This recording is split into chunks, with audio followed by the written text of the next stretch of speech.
Hello, welcome to Learning Python. Today we'll solve a problem. Know what is the best time to apply a pesticide or spray in the agriculture. There are many aspects when we do in actual problem, but here we'll take a simple case where we are looking at the delta T only. So delta T means we know the simple mathematics. So it means there are two T and we want to compute difference between these two. So here these two temperature are dry bulb temperature and the wet bulb temperature. So we need to compute the difference between these two temperature, and then this guides us what is the best time to apply or do spraying, because in spraying we use lot of water.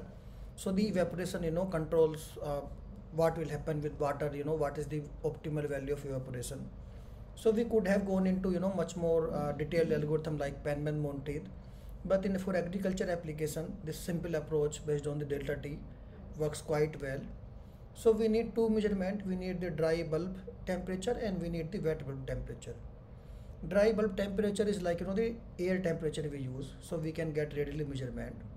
For the wet bulb temperature, typically we get the value of relative humidity, so we need to convert relative humidity into wet bulb temperature, and then it's very simple to compute the delta T. So let's open it in Colab and see how we can do it. So we are taking some measurement of relative humidity, some measurement of temperature, and there is some this is one simple equation how we can convert relative humidity and air temperature into, or the dry bulb temperature into wet bulb temperature. Once we apply this, we get the value of dry and wet bulb. We can compute the delta T. So let's take it for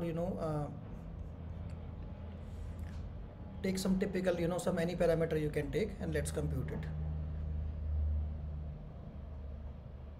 Let's wait for the Python to stop and then we'll look at start it.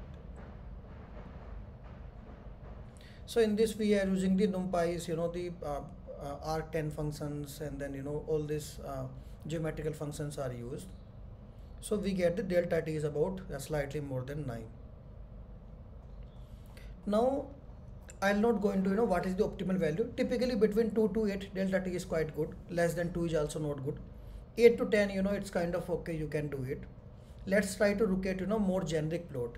In this example we have taken one value of relative humidity and one value of T. Now we will create mesh. Mesh means we will create two dimensional. Before we go into other things, let's see how it looks like.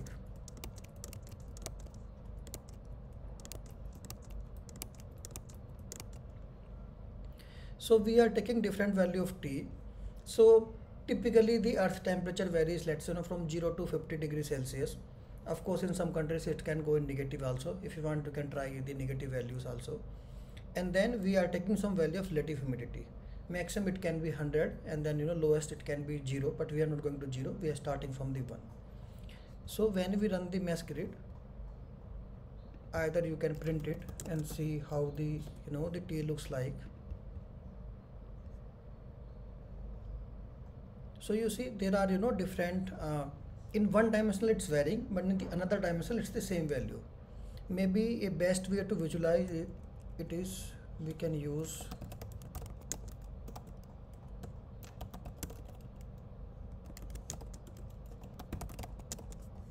so we will use IMSO, which means image show. This was supposed to be a bracket.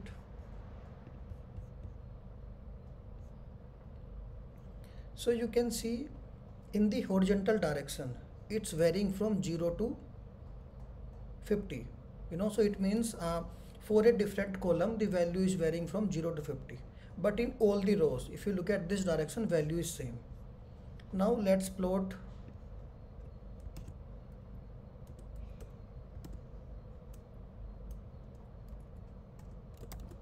relative humidity.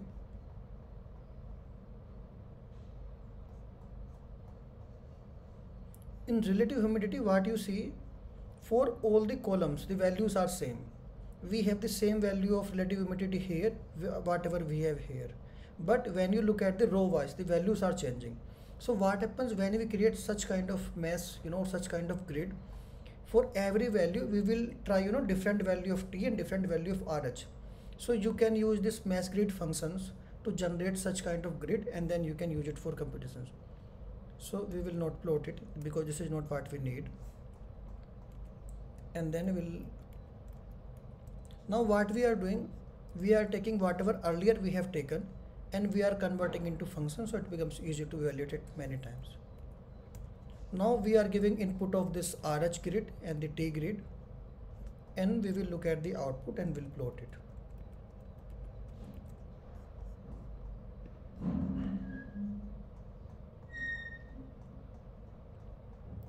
So maybe first let's go without the will not apply any level. Look at the result, and then we'll apply some level on top of it. So what you can see here, this is the delta T. So there are some region where the delta T is negative also. There are some region where delta T is very high. So let's look at where it's very high.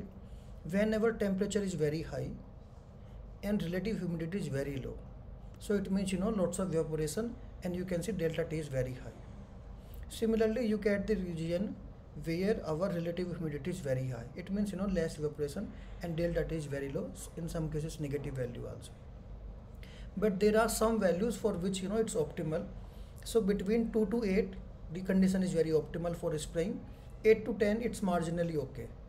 So in such case, in the contour, when we want to highlight some contour, you can define some input as levels. So for us interest is 2, 8 and 10. We'll define and we'll see the result. So you see, this is the region where my values are between 2 to 8. So it means if my air temperature is 30 degree and if my humidity is between this and this is the optimal conditions. This is the region, you can see light green or green color, where my conditions are marginal. So two things we have learned in this exercise. One thing, how to compute delta T, but second also important thing, how we can generate the grid of two variable, so that we can compute value.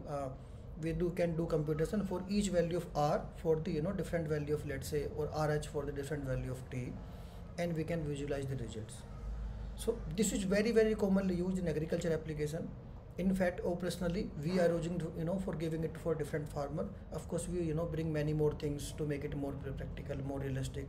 Look at the rainfall data, look at other variables, and then we recommend farmer when is the best time for spraying. Thank you. See you in the next session.